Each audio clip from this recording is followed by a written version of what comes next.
Il est 13h30, la suite du 12-14 avec le journal que vous présentera Hortense Villade dans une seconde. Juste le temps pour moi de vous dire que juste après, c'est le politologue Jean Garrigue qui sera sur ce plateau. On parlera évidemment des motions au PS puisque vous savez que les militants doivent voter ce soir. On ira également à Cannes comme tous les jours retrouver David Verhaeghe. D'abord, je vous laisse la parole, Hortense.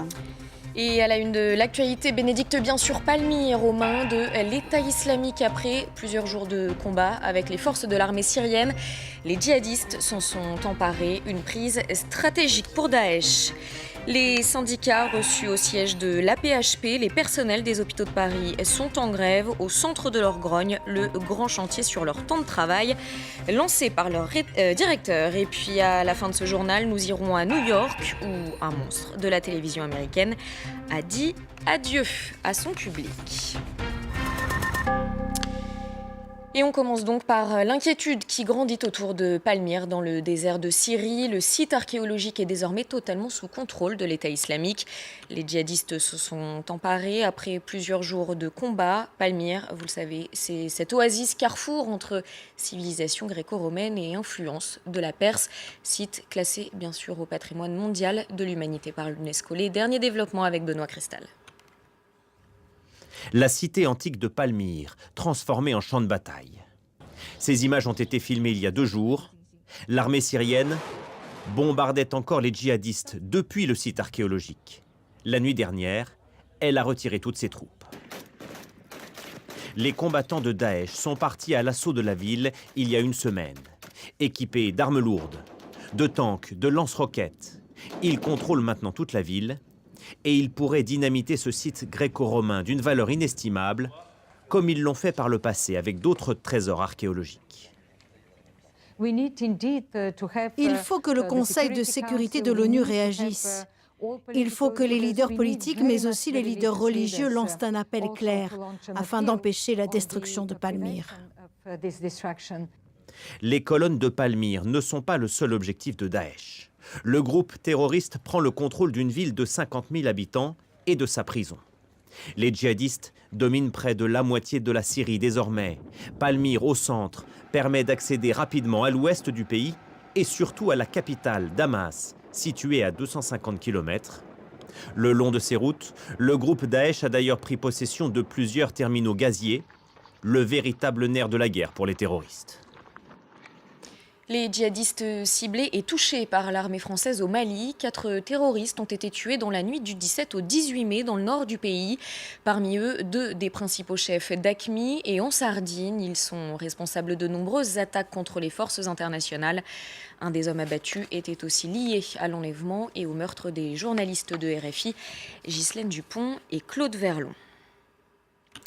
Ils protestent contre la réforme du temps de travail lancée par Martin Hirsch. Les syndicats de la PHP ont lancé un appel à la grève pour aujourd'hui. Dans leur ligne de mire, le projet de réorganisation des 35 heures imaginé par leur directeur. 38 établissements à Paris et en Ile-de-France, ainsi que 75 000 personnels sont concernés par cette réforme qui pourrait entrer en vigueur le 1er janvier 2016. Valérie Noyer et Julie Regard. CFDT, Sud, CFE-CGC, CGT, CFT, CFO, tous les syndicats ont appelé à la mobilisation.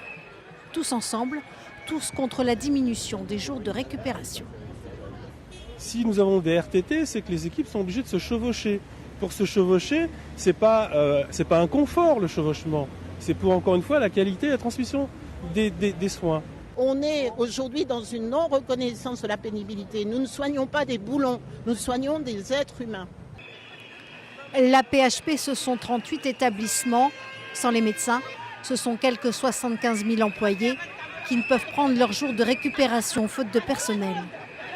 Des RTT qui s'accumulent sur des comptes épargne-temps depuis l'entrée en vigueur des 35 heures. Il y a 15 ans, quand on a mis en place les 35 heures, on a fait comme si on ne changeait rien. L'organisation telle qu'elle est, elle génère du stress pour les patients et pour les personnels. Quand les personnels sont stressés, les patients sont mal pris en charge. Voilà. Donc il faut se redonner un petit peu de marge de manœuvre. Une marge de manœuvre et quelques économies. L'hôpital public doit faire un effort de 3 milliards d'euros d'ici 2 ans. Les négociations débuteront dans 7 jours. Et on apprend à l'instant que les syndicats qui étaient en réunion sont sortis sur un constat d'échec. Marisol Touraine a déclaré qu'une remise en cause n'était pas à l'ordre du jour. On développera cette information, bien sûr, dans nos prochaines éditions. L'autre mécontentement de la journée, c'est celui des chauffeurs de taxi parisiens. Manifestation contre la course au forfait pour les aéroports. 4 formules sont à l'étude, entre 50 et 55 euros pour un trajet Roissy-Paris, entre 30 et 35 euros pour un trajet Orly-Paris, des forfaits applicables quel que soit le jour, l'heure ou les conditions de circulation. Ce n'est économiquement pas viable, estiment les organisations professionnelles. Aujourd'hui, seuls les VTC proposent ce type de forfait. L'autorité de la concurrence doit rendre un avis sur la question. Ce sera fin juin. Dès 17h, 130 000 militants socialistes sont appelés aux urnes. Ils doivent choisir entre les 4 motions en lice pour le congrès de Poitiers. 4 textes d'orientation politique et donc à la clé la désignation du premier secrétaire du Parti socialiste. Un choix qui pourrait mettre à mal les équilibres internes du parti. Camille Collin, Morgane Kanda et Stéphanie Orgoulescu. Bien loin du congrès de Reims, assure-t-il. Franchement, j'ai connu plus rude. Des querelles de personnes ou soupçons de fraude. Tout va bien se passer. À l'approche du vote, les socialistes de tous bords apaisent, sans pour autant cacher leurs divergences. 4 programmes d'orientation s'affrontent. La motion A d'abord, et celle de Jean-Christophe Cambadélis, inscrite dans la droite ligne du gouvernement, soutenue par le Premier ministre Martine Aubry et une majorité de parlementaires. J'attends de faire plus de 50%. Une discipline collective et une capacité à envisager l'avenir ensemble. Avoir une majorité stable, ça permet un dialogue efficace avec le gouvernement. Ça permet de ne pas donner une prime à ceux qui ont eu un comportement de fronde et qui nous ont mis en difficulté. Visée, la motion B, celle de la rébellion des frondeurs qui comptent cette fois tirer leur épingle du jeu. Je pense que le changement de majorité à la tête du Parti socialiste est possible. Représenté par Christian Paul, il milite pour un repositionnement à gauche. Toute du parti espère au minimum atteindre 30%. Nous voulons des inflexions pour permettre de relancer l'économie dans le pays et d'améliorer les conditions de vie d'un certain nombre de nos concitoyens. Restent enfin les motions C et D. Florence Augier, Karine Berger rêvent toutes deux d'accrocher les 10% pour s'assurer une place au sein des instances du parti. Car là est tout l'enjeu. Hormis le titre de premier secrétaire, se joue la répartition des postes dans les instances départementales et nationales. C'est le choix du mépris, un coup de force de la part de François Hollande et Manuel Valls dans une interview publiée par Le Figaro. Nicolas Sarkozy fustige la réforme du collège et surtout la méthode utilisée par le gouvernement au lendemain de la publication du décret au journal officiel. Il est inadmissible que la représentation nationale n'ait pas son mot à dire sur un sujet aussi central, estime le président de l'UMP, qui dit étudier tous les moyens parlementaires et juridiques pour s'opposer à ce décret. On reparle de l'affaire Estelle Mouzin. Hier, les enquêteurs ont entendu Monique Olivier, l'ex-femme du tueur en série Michel Fourniret, en prison. Elle aurait en fait des confidences à des codétenus, leur disant avoir menti à la police en fournissant un alibi à son ex-mari le jour de la disparition de la fillette de 9 ans. Hier, devant les policiers, Monique Olivier est, semble-t-il, restée sur ses positions, niant les informations de ses codétenus. L'hypothèse Fourniret a déjà été évoquée, mais à chaque fois écartée dans ce dossier. Allez, bien plus légèrement, nous allons prendre la direction de New York pour les adieux d'un monument de la culture populaire américaine. David Letterman, animateur du célèbre Late Show, a tiré sa révérence cette nuit. En plus de 30 ans, l'animateur pionnier des talk shows a reçu des centaines d'invités de prestige, des 6028 émissions précisément qu'il a présentées. David Letterman a confié « Je peux vous dire qu'un pourcentage important de ces shows était nul ». Laura Pouget. Notre long cauchemar national est terminé. C'est sur cette séquence que s'est ouverte la dernière de David Letterman, un adieu en forme de blague présidentielle. Letterman se retire. Jusqu'au bout, l'animateur aura donc perpétué l'esprit caustique qui fit sa réputation. La veille, c'est l'acteur Bill Murray qui s'était invité dans son gâteau d'adieu, sous la crème, le clin d'œil, puisqu'il avait été son premier invité en 1982. Face à lui se sont succédées les plus grandes personnalités américaines, toutes prêtes à jouer son jeu, jusqu'à parfois se laisser séduire. Certaines l'avouent déjà, sans David Letterman, ce ne sera plus vraiment pareil. Sa tête va me manquer, son sourire aussi et son rire. Et puis surtout son émission va me manquer. Après 22 ans de Late Show et 33 ans d'antenne, David Letterman risque aussi de manquer à ses téléspectateurs, nombreux à avoir fait le déplacement pour assister à sa dernière. C'est la fin d'une époque. Ma femme et moi avons partagé notre lit pendant 33 ans avec Dave. Nous détestons le voir partir. Le 8 septembre prochain, un nouveau présentateur prendra la relève. Le jeune retraité lui a souhaité bonne chance, sans dévoiler ses projets d'avenir. Beaucoup d'émotions, Benoît, il me semble, sur les réseaux sociaux suite à cette dernière. Il faut dire que les Américains, ils sont en force sur Twitter, donc forcément, ils ont fait monter Letterman dans les tweets dans les mots-clés les plus utilisés hier.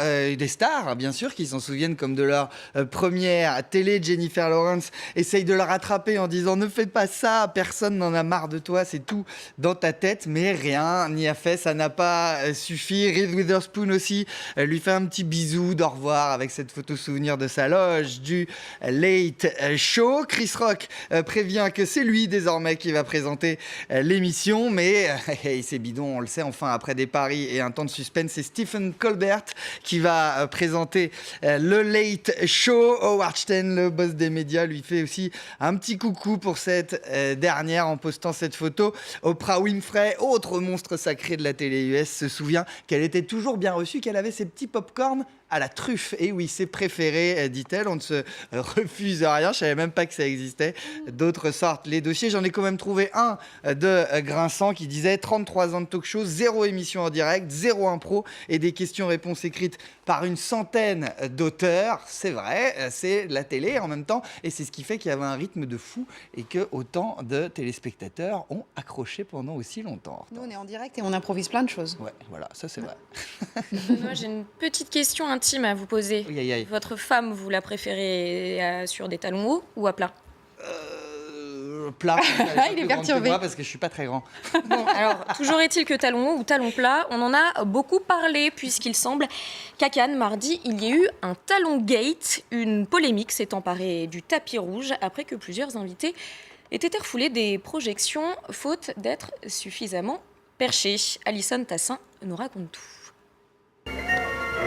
Si la montée des marches est toujours un exercice de style, une démonstration de glamour, serait-ce parce que les actrices sont perchées sur 10 ou 12 cm de talons?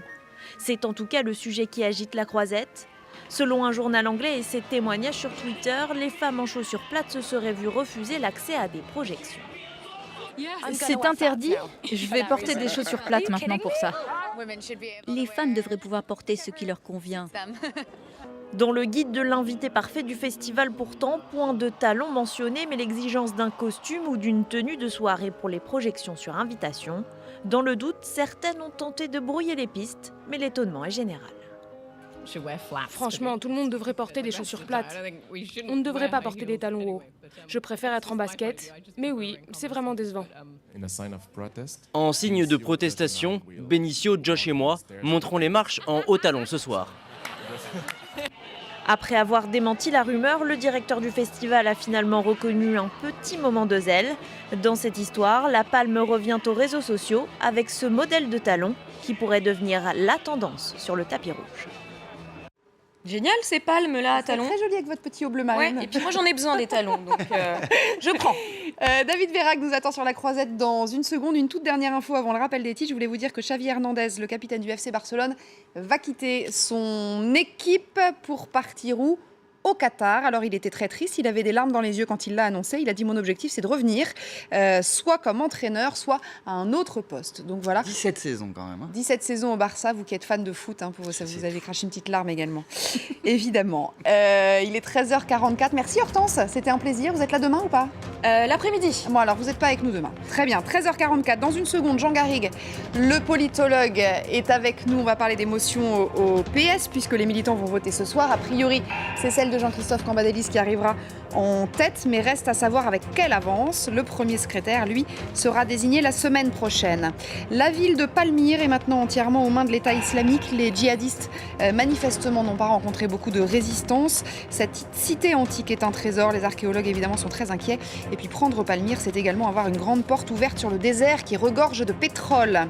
Enfin, on vient d'en parler, les adieux d'un monstre sacré de la télé américaine. David Letterman a présenté son dernier Late Show, le 6028e.